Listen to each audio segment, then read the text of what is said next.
It was just another Tuesday afternoon. Sunlight slanting through the trees, school backpacks still slung over shoulders, and the kind of quiet that only comes right after the final bell. A 14-year-old girl walked into her neighborhood bank, clutching a small envelope in her hand. Inside were 3 crisp bills, 2 20s and a $47 check from her grandmother for her birthday, carefully folded and tucked beneath a handwritten note that said, "For your future." She wasn't there to make a scene. She wasn't even supposed to be alone. Her mom had asked her to drop the money into their joint savings account as a small step toward learning responsibility. It was a simple errand, the kind many kids do without a second thought. But from the moment she stepped up to the counter, something felt off. The bank wasn't busy. A couple of people waited in line, one scrolling on their phone, another filling out a form at a nearby table. The air smelled faintly of coffee and paper. The girl smiled politely at the teller, a woman in her 40s with a name tag that read Linda, and slid the envelope and deposit slip across the counter. "Hi," she said, voice steady but soft. "I'd like to deposit this into account number 4827. Please." Linda glanced at her, then at the envelope, then back at her face, her eyes narrowing just slightly, like she was trying to solve a puzzle no one had presented. She didn't smile, didn't say hello, just picked up the envelope like it might be hiding something dangerous. "Where'd this money come from?" she asked, voice flat. The girl blinked. "My grandma gave it to me for my birthday." "And your grandma, she just handed you cash like this?" Linda asked, flipping open the envelope and counting the bills slowly as if expecting them to vanish. "Yes, ma'am," the girl replied, keeping her tone respectful. She'd been taught to be polite, especially with adults. Linda set the money down and crossed her arms. "Do you have ID?" The girl hesitated. "I'm 14. I don't have a driver's license." "Well, we can't process a deposit without proper identification," Linda said, not looking up. "But it's my mom's account," the girl explained gently. "I'm depositing into her account. She said it was okay." "That may be," Linda replied, finally meeting her eyes. "But bank policy requires verification for any deposit over $50, especially from someone who isn't the account holder." The girl frowned. "But I've done this before. Last year I deposited birthday money here, and they didn't ask for ID." Linda's expression didn't change. "Policies change, and honestly, it's unusual for someone your age to be handling cash like this. We have to be careful." The words landed like a stone in the girl's stomach. Unusual, as if kids her age, especially black kids, weren't trusted to walk into a bank and do something as normal as putting birthday money away. She glanced around. The man at the table had stopped writing. The woman on her phone had lowered it slightly, watching. She took a breath. "My mom is the account holder. Her name is on the slip. Can I just sign it or something?" Linda shook her head. "Without ID, I can't verify you're authorized. Even if you're her daughter, I need proof." "But I am her daughter," the girl said, frustration creeping into her voice now. "And this is her money I'm putting in her account." Linda leaned forward slightly. "Look, I'm just doing my job. If you can't provide ID or have your mom come in herself, there's not much I can do." The girl stood there, heart pounding. She wasn't angry, not yet. But she felt small, seen but not seen right. Like the teller had already decided who she was before she even opened her mouth. She stepped back from the counter, clutching the envelope again. Her hands were warm. She didn't cry. She'd learned long ago that tears in places like this only made people think you were dramatic or out of control. Instead, she pulled out her phone and dialed her mom. Her mom answered on the second ring. "Hey, sweetie, everything okay?" "I'm at the bank," the girl said, keeping her voice low. "They won't let me deposit Grandma's money. They're saying I need ID even though it's your account." There was a pause. Not a long one, but enough to tell the girl her mom was already connecting the dots. "What exactly did they say?" The girl repeated the conversation as calmly as she could. When she finished, her mom didn't yell, didn't curse, but her voice changed like steel wrapped in velvet. "Stay right there," she said. "I'm on my way." 15 minutes later, a sleek black sedan pulled up outside the bank. The girl watched from the window as her mom stepped out, wearing a tailored navy suit, heels clicking against the pavement, briefcase in one hand, phone in the other. She didn't look angry. She looked focused, like someone who'd walked into a room full of problems and already knew how to fix them. Inside, the atmosphere had shifted. Linda had moved on to helping another customer, but kept glancing toward the door. When the girl's mom walked in, every head turned. Not because she was loud, but because she carried herself like someone used to being heard. She walked straight to the counter. "I'm here regarding my daughter's deposit," she said, voice calm but firm. "Account number 4827. Linda recognized her instantly, not by name but by presence. Something in her posture stiffened. "Oh, ma'am, I didn't realize." "You didn't realize what?" her mom asked, not unkindly but with a sharp edge underneath. "That my daughter was telling the truth? That she's been authorized to make deposits into my account since she was 12? Or that treating her like a suspect is not only unprofessional, it's unacceptable?" The room went quiet. Even the background hum of the bank seemed to pause. Linda stammered, "I was just following protocol." "Then your protocol needs reviewing," her mom said. "Because no child should walk into a bank, wearing a school uniform, holding birthday money, and be made to feel like they're doing something wrong." She turned to her daughter and placed a reassuring hand on her shoulder. "You did everything right," she said softly. Then back to Linda. "I'd like to speak with your manager, now." The manager arrived within minutes, a man in a pressed shirt, sweating slightly at the collar. He introduced himself with a nervous smile, already reaching for an apology before he even knew the full story. But the girl's mom didn't want empty words. She wanted answers. Why was her daughter singled out? Had other kids been asked for ID? Was there a written policy about minors making deposits? And most importantly, was this treatment influenced by anything other than procedure? The manager fumbled through responses, promising to look into it, but his eyes kept darting away, like he was already calculating damage control. Meanwhile, the girl stood beside her mom, no longer feeling small. She felt seen, protected, and more than that, she felt the quiet power of someone refusing to let injustice slide, even when it came wrapped in policy and procedure. As they waited for the manager to pull up records, the girl looked around the bank again. The same space that had felt cold and suspicious just 20 minutes ago now felt different. Not because the lights changed or the chairs moved, but because her mom had walked in and reminded everyone that dignity isn't optional. It's basic, and sometimes all it takes is one person standing up calmly, clearly, without shouting, to shift the whole room. But this was only the beginning. Because what happened next wouldn't just change their afternoon, it would ripple far beyond those bank doors. The manager led them to a small office tucked behind the main counter. Beige walls, a potted plant that looked like it hadn't seen sunlight in weeks, and a desk cluttered with folders and coffee cups. He offered them seats, his smile tight at the edges like it was glued on. The girl sat quietly beside her mom, still holding the envelope with her birthday money. It felt heavier now, not because of the cash inside, but because of everything it had stirred up. Her mom didn't sit right away. She stood for a moment, scanning the room as if measuring the space between what was said and what was true. Then she sat back straight, hands folded calmly in her lap. "Let's be clear," she began, voice steady. "My daughter came in to do something simple, something responsible. She followed instructions. She brought the right paperwork.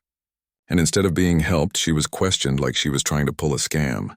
The manager cleared his throat. "I understand how it might have seemed that way, ma'am, but Linda was just what?" Her mom interrupted gently but firmly. "Just assuming a young black girl walking in with birthday money must be up to something? Because I've been in this industry long enough to know that just following policy often hides something else." He shifted in his chair. "That's not fair. We treat everyone the same. Do you?" she asked, not with accusation but with genuine curiosity. "Because I've seen security footage from this branch. Last month, a white boy, maybe 15, came in with a stack of cash from his summer job. No ID, no questions. They even joked with him while he filled out the slip. My daughter gets interrogated for 80 cents a nun." The manager opened his mouth, then closed it. He didn't deny it. Couldn't maybe. Outside, the afternoon light was softening, turning golden. Through the blinds, the girl could see people passing by, walking dogs, heading home from work, living ordinary lives. None of them knew what was happening behind these walls, but this moment mattered. Not just to her, but to every kid who'd ever been made to feel like they didn't belong in a place they had every right to be. Her mom leaned forward slightly. "I'm not here to cause a scene. I'm here because I want to understand. Is this how your team is trained? To treat young people, especially young people of color, with suspicion first, service second? The manager wiped his brow. We have bias training, he said quickly. Annual sessions. Role-playing scenarios. We take this seriously. Then why does it keep happening? Her mom asked. Not just here, everywhere. Kids get followed in stores, stopped in hallways, questioned in banks. And when parents speak up, they're told it's policy or a misunderstanding. But patterns aren't misunderstandings. They're systems. The girl listened, heart thumping. She'd heard her mom talk like this before, at dinner, on calls and speeches, but never like this, up close, defending her in real time. It made her feel seen in a way she couldn't quite put into words. After a long pause, the manager sighed. Look, maybe Linda overstepped. I'll talk to her. We'll review the interaction, and of course we'll process the deposit right away. No ID needed since you're here. Her mom nodded slowly. I appreciate that. But this isn't just about one deposit. It's about trust. My daughter will remember this. She'll remember how she was treated when she tried to do the right thing, and that sticks. He nodded, looking down at his desk. What would you like us to do? I'd like you to pull the logs, she said. Show me every deposit made by minors in the last 6 months. Let's see if the questions, the ID requests, the delays, they fall evenly, or if they cluster around certain faces. The manager hesitated. That's a lot of data. I know, her mom said, but fairness isn't convenient. It's necessary, he finally agreed, promising to compile the report within 48 hours. As they stood to leave, he added, and please accept our apologies. We value your family's business. Her mom gave a small, tight smile. I hope you value more than just our accounts. I hope you value our humanity. Back outside, the air felt lighter. The girl let out a breath she didn't realize she'd been holding. Her mom put an arm around her shoulders as they walked to the car. You okay? She asked softly. The girl nodded. Yeah, I didn't think it would be like that. I know, her mom said, but you handled it with grace. You stayed calm. You spoke clearly. That takes strength. They got in the car. For a few minutes, neither spoke. The city hummed around them. Buses rolling by, kids laughing at a nearby park. The distant chime of an ice cream truck. Normal life continuing. Then the girl asked, Do you think they'll actually change anything? Her mom thought for a moment before answering. Some people will brush this off as one bad apple. But real change starts when good people refuse to accept bad patterns. I'm not expecting them to fix everything overnight, but I am expecting them to look honestly at what happened and why. At home over dinner, they talked more. Not just about the bank, but about how often kids, especially kids who look like her, are expected to prove they belong. In libraries, in stores, in schools, even in spaces that are supposed to be neutral, like banks. Her mom shared stories from her own childhood, times she'd been followed in department stores, or told she didn't seem smart enough for advanced classes. It never really goes away, she admitted. But you learn to carry yourself with quiet confidence, and when you see it happening to someone else, you speak up. The next morning, the girl went to school like usual. But something had shifted inside her. She paid attention to how teachers called on students, how security guards watched certain hallways more closely, how some kids were always assumed to be trouble before they even spoke. She didn't say anything, not yet, but she was watching, learning. Meanwhile, her mom made a call, not to the media, not to lawyers, but to a colleague who worked in community banking reform. She described what happened not for drama, but for data. I want to know if this is isolated, she explained, or part of a larger trend. By afternoon, an email came back. A recent study showed that Black and Latino minors were 3 times more likely to be asked for ID during routine banking transactions than their white peers, even when using a parent's account. The numbers didn't lie. That evening, her mom sat at the kitchen table with a notebook, jotting down ideas. Not for revenge, for repair.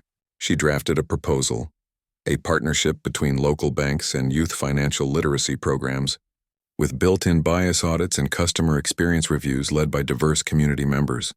She didn't want to shame the branch. She wanted to transform it, and the girl? She started writing in her journal. Not just about what happened, but about how it made her feel, and what she wished had been different. She imagined a bank where every kid, no matter their skin color or age, was greeted with a smile and a "How can I help you today?" Instead of suspicion. She didn't know it yet, but those quiet reflections would grow into something bigger. A school project, a club, maybe even a movement. But for now it was enough to know she wasn't crazy. She wasn't too sensitive. What happened was real, and her mom believed her. That night before bed, she placed the birthday envelope on her dresser, still unopened. She'd deposit it soon. But this time she'd do it with her mom beside her. Not because she needed protection, but because she wanted to show them both. We belong here. And no policy, no assumption, no sideways glance would ever take that away. 2 days passed.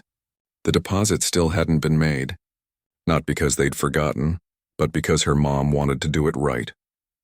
Not in a rush, not under pressure, but on their terms. So on Thursday afternoon, they returned to the same branch. Same time. Same sunlight slanting through the glass doors. This time the girl walked in with her mom beside her, not behind or ahead, right there, shoulder to shoulder. The air inside felt different. Quieter. Tenser. Like the whole place had been holding its breath since their last visit. The manager spotted them the moment they stepped inside. He was at the front desk, straightening papers that didn't need straightening. His eyes widened slightly, then he quickly smoothed his expression into something meant to look professional. But it wavered at the edges. "Good afternoon," he said, stepping forward with a practiced smile. "We've been expecting you." Her mom nodded. "We're here to complete my daughter's deposit, and to follow up on our conversation." "Of course," he said, glancing toward the teller counter. Linda wasn't there.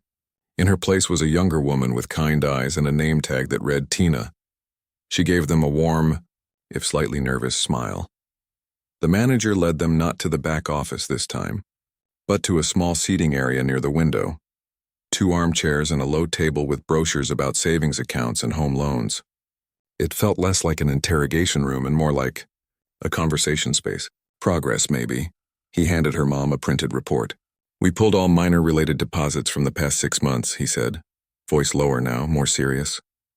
"You were right to ask." Her mom flipped through the pages slowly.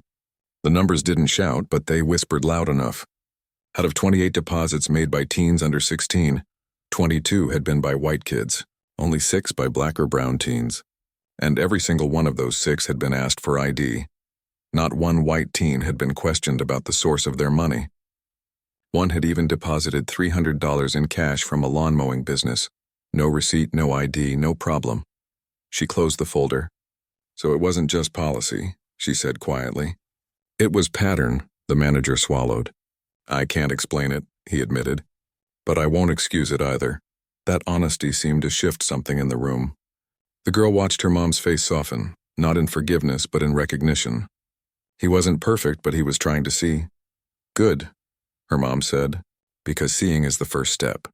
Then Tina approached with a deposit slip already filled out.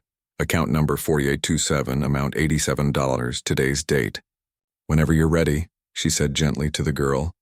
The girl took the pen. Her hand didn't shake this time. She signed her name neatly, just like her mom had taught her. Then she handed over the envelope. Tina counted the money slowly, respectfully, and slid the receipt across the counter. "All set," she said with a real smile this time. "Your balance has been updated. It should have been a small moment. Just a routine transaction. But it felt like something bigger. Like a door that had been slammed shut was now creaking open again." As they turned to leave, the manager cleared his throat. "Before you go, I spoke with regional leadership this morning. They've agreed to bring in an outside trainer for a full-day session on implicit bias and youth customer service, starting next month." Her mom paused. "That's a start. And," he added quickly, "we'd like your input. If you're willing. Not as a critic, but as a partner. You understand both banking and what it means to raise a child in this world. We could use that perspective." For the first time, her mom smiled. Genuine, not polite. "I'll consider it." Outside, the late afternoon sun warmed the sidewalk. The girl tucked the receipt into her pocket like a badge. She didn't say much as they walked to the car, but her steps were lighter. "You proud of yourself?" her mom asked as they buckled in. "I'm proud of us," the girl said. Her mom laughed softly. "Fair enough." Back home, her mom didn't post about it on social media. Didn't call the news. She believed real change happened in rooms where people listened, not just performed. But she did send a short, thoughtful email to the bank's regional director, thanking them for taking the first step and offering to help design the training curriculum. She knew it wouldn't fix everything overnight. Bias didn't vanish because someone attended a workshop, but seeds had been planted, and sometimes that's enough to start a forest. That weekend, the girl went with her mom to a community center where she volunteered. While her mom met with a group of local business owners, the girl sat in the corner reading, but her mind kept drifting back to the bank. The way Linda had looked at her, the way the manager had fumbled his words, the quiet courage it took for Tina to treat her like a normal customer. She started wondering, what if kids like her could learn about money before they walked into a bank? What if they knew their rights, their options, and how to speak up if something felt wrong? At dinner that night, she asked, "What if we taught other kids how to handle stuff like this?" Her mom looked up from her plate. Like what? Like, what to do if someone treats you unfairly at a bank or a store? How to stay calm? How to ask for a manager? How to know it's not your fault? Her mom's eyes lit up. That's a really good idea. Maybe we could start a club at school, the girl said, warming to the thought. Not just about money, but about respect and knowing your worth. Her mom reached across the table and squeezed her hand. You're on to something. The next week, the girl drafted a one-page flyer during study hall. Simple words: know your rights, handle money with confidence, stand tall. She showed it to her social studies teacher, who loved it. By Friday, they had approval to launch a student group called Future Forward. Meanwhile, the bank's regional office reached back out. They wanted her mom to co-lead the training session. She agreed, but only if they included real stories, not just theory, and only if frontline staff had a chance to ask hard questions without fear. The day of the training, her mom didn't lecture. She shared. She talked about her daughter's experience, not to shame but to humanize. She played a short anonymized role-play. A teen depositing birthday money met with suspicion. Then she asked the room, "What would you do differently?" Hands went up. Voices rose, not defensive but curious. One teller admitted, "I never thought about how asking for ID might feel like distrust." Another said, "I've seen kids treated differently, but I didn't know how to speak up." That honesty opened a door no policy manual ever could. And back at school, the girl stood in front of 10 classmates in a classroom after the final bell, holding a stack of handouts on basic banking terms and customer rights. Her voice was steady. Her eyes were bright. "We're not just learning how to save money," she told them. "We're learning how to be seen." No one knew it yet, but this small group would grow. Parents would ask to join. Local banks would offer guest workshops. And years later, some of those students would become tellers, managers, even executives, carrying that lesson with them. Service isn't just about transactions. It's about trust. But on that Thursday afternoon, as mother and daughter walked out of the bank with a simple receipt and a quiet understanding, none of that was visible yet. What mattered was this: a wrong had been named, a pattern had been interrupted, and a young girl had learned that her voice, calm, clear, and true, could move mountains, not with anger, not with noise, but with the steady, unshakable belief that she belonged everywhere. A few weeks after the deposit was finally made, something unexpected happened. Not in the bank, but in the community. Word started to spread, not through headlines or viral videos, but the old-fashioned way. Parents talking at soccer practice, teachers mentioning it in staff meetings, neighbors chatting over fences. A quiet ripple, but a real one. People weren't just talking about what happened, they were asking questions. Would my kid be treated like that? Does our local branch do the same thing? What should we teach our children before they walk into a bank alone? That curiosity turned into action. A local parents group reached out to the girl's mom, not for drama, but for guidance. They wanted to host a workshop, Teens, Money, and Respect. She agreed, on one condition. Her daughter would co-lead it. At first, the girl was nervous, standing in front of adults, talking about something so personal. But her mom reminded her, "You lived it. That gives you a voice no expert can fake." The night of the workshop, the community center was full. Not packed, but present. About 30 people, mostly parents, a few teens, even a couple of local bank employees who came on their own time. No cameras, no agenda. Just real people wanting to understand. The girl stood at the front, hands clasped, heart racing. She didn't read from notes. She just told her story, simply, honestly. how she'd felt proud to handle her own money, how confused she'd been when the teller questioned her, how small she'd felt in that moment, and how her mom showing up didn't just fix the deposit, it restored her dignity. When she finished, the room was quiet for a beat. Then someone clapped. Then everyone did, not out of pity but respect. Afterward, people came up one by one. A father said, "My son's 12. I never thought he might be treated differently just for walking in with cash." A grandmother whispered, "I remember being followed in stores when I was young. I didn't want my grandkids to go through that, but I didn't know how to protect them." The girl listened, answered gently, and handed out a one-page guide she'd made. What to do if you're treated unfairly in a business. It wasn't legal advice, just practical steps. Stay calm, ask for a manager, write down names and times, tell a trusted adult, simple, human, real. Meanwhile, the bank's regional office followed through. They didn't just hold one training, they made it ongoing. Every new hire now went through a session that included real scenarios, not just rule books, and they added a feedback system. After any interaction, customers could rate not just speed or accuracy, but whether they felt respected. The manager from the original branch became an unlikely advocate. He started walking the floor more, not to police his staff, but to listen. He noticed things he'd missed before, the way some customers got quick service while others waited longer without explanation. The tone shifts when certain people approach the counter. He brought those observations to leadership. And slowly, quietly, things began to change. But the real test came a month later. A 15-year-old boy, light-skinned, freckled, wearing a baseball cap, walked into the same branch with $120 from his weekend job at a car wash. He didn't have ID. He handed over the cash and a deposit slip for his mom's account. Tina, now the senior teller, smiled.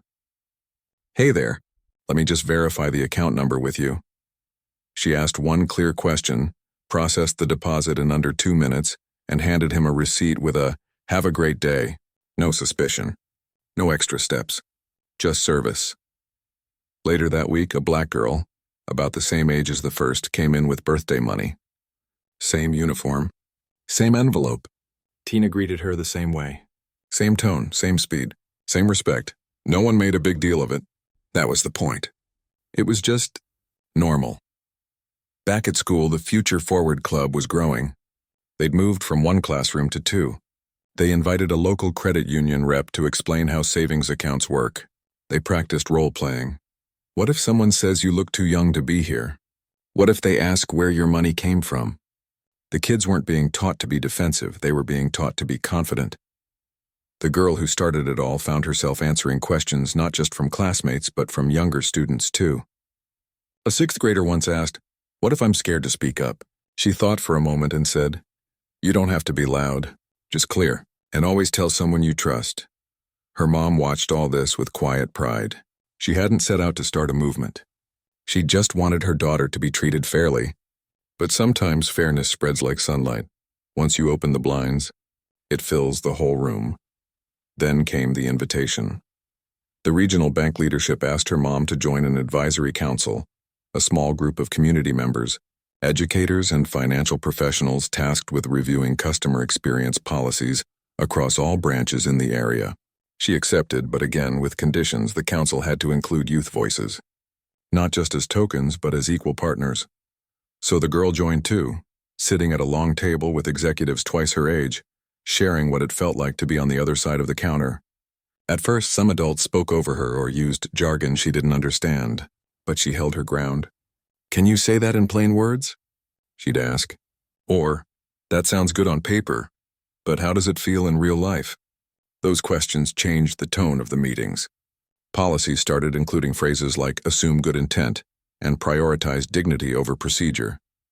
One branch even redesigned its lobby to feel more welcoming, softer lighting, lower counters for kids, clear signage in multiple languages. None of it erased every problem. Bias doesn't vanish overnight.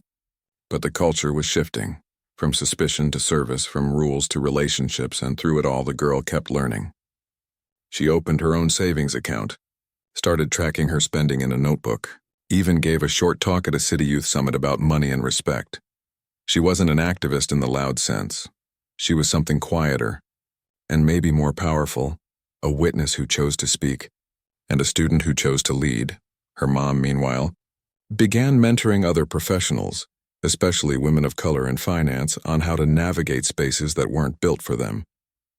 She shared the story not as a wound, but as a lesson. Sometimes the most powerful thing you can do is show up. For your child, for your community, for what's right. One evening, as they sat on the porch watching fireflies blink in the dusk, the girl asked, "Do you think we made a difference?" Her mom smiled. "Not we, you did. I just stood beside you." The girl shook her head. "But you taught me that standing up doesn't mean yelling. It means showing up with truth." Her mom reached over and squeezed her hand. "Then I guess we both learned something." And in that quiet moment, under a sky just starting to fill with stars, it was clear. Real change doesn't always come with sirens or headlines. Sometimes it starts with a girl walking into a bank with birthday money and a mother who refuses to let the world tell her child she doesn't belong. A year later, the same bank branch looked different, not in its layout but in its rhythm. The air felt lighter, like a room after a long-needed conversation. Customers were greeted by name. Teens walked in alone and left with receipts and smiles. Even the potted plant in the manager's office had been replaced with a real one that actually got watered. But the biggest change wasn't inside the bank. It was outside, in the community. The Future Forward Club had grown into a citywide youth initiative. What started as a handful of students meeting after school was now a network of teens teaching financial basics at libraries, community centers, and even summer camps. They didn't just talk about savings accounts or budgeting. They talked about respect, boundaries, and knowing your rights in everyday spaces. Their motto, printed on t-shirts and handouts, was simple: your money, your dignity.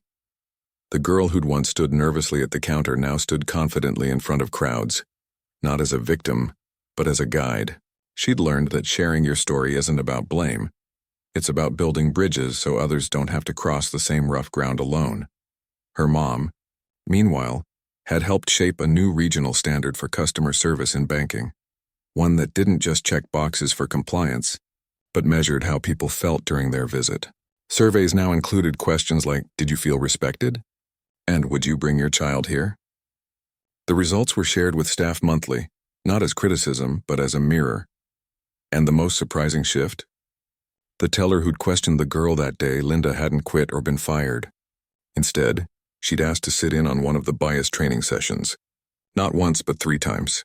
She later told the manager quietly, "I didn't realize I was doing that, but I see it now." She started mentoring new hires not just on procedures, but on presence, how a tone, a glance, or a pause can say more than words. No one made her do it. She chose to grow, and that in its own quiet way was part of the healing. Back at school, the Girls Club launched a bank walk program, where students in pairs visited local financial institutions to observe how they were treated. They didn't go to catch people slipping up. They went to learn, to compare, and to give honest feedback. Some branches welcomed them with open arms. Others stumbled but were grateful for the insight. One local credit union even offered paid summer internships to club members, not just filing papers but helping design youth-friendly account options and customer service scripts. For the first time, teens weren't just customers, they were co-creators. At home, life had settled into a new normal. The birthday money had long been deposited, but the lesson it carried stayed fresh. The girl now managed her own small budget, allowance, earnings from tutoring younger kids, even a tiny investment account her mom helped her open. She tracked every dollar, not out of fear, but out of pride. Money wasn't just numbers, it was power, responsibility, and freedom. Her mom noticed something else too. Her daughter walked into rooms differently now. Shoulders back, voice steady. Not because she'd never faced doubt again, but because she knew how to meet it without losing herself.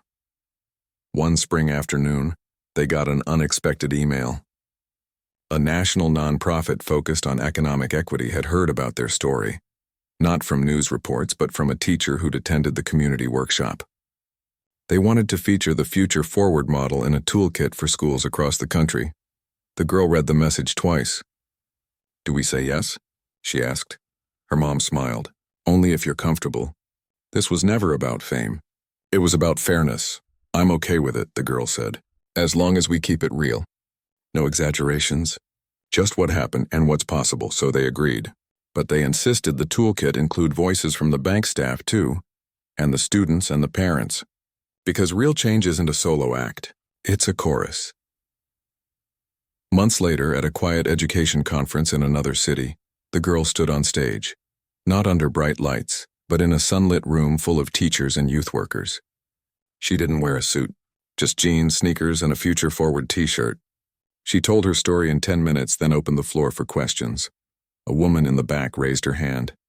"What's the one thing adults get wrong when trying to help kids like you?" The girl thought for a moment. "They assume we need saving. But most of the time we just need space to speak, to try, to be believed. My mom didn't fight for me that day. She stood with me. There's a big difference." The room fell silent, then filled with slow, thoughtful nods. Afterward, a group of teens from another state surrounded her. "We want to start this in our town," one said. "Can you help us?" She handed them a flash drive with all their materials. Lesson plans, role plays, even sample letters to send to local banks. "Start small," she told them. "And don't wait for permission to do what's right." On the flight home, she looked out the window at the clouds below and thought about how far they'd come. Not just her and her mom, but the whole community. The bank hadn't become perfect. The world hadn't changed overnight. But something important had shifted. People were paying attention. And when people pay attention, things begin to bend toward fairness.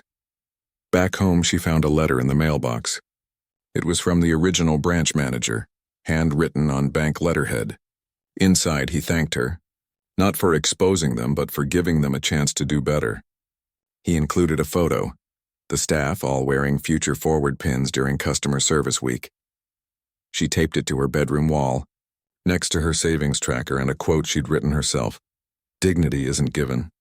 It's claimed and protected."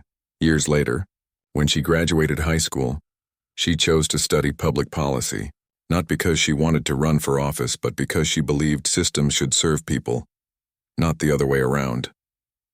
Her senior speech wasn't about grades or dreams. It was about the day she walked into a bank with $87 and walked out with a mission. And her mom, she still worked in finance, but now she spent part of her time advising companies on inclusive customer experience.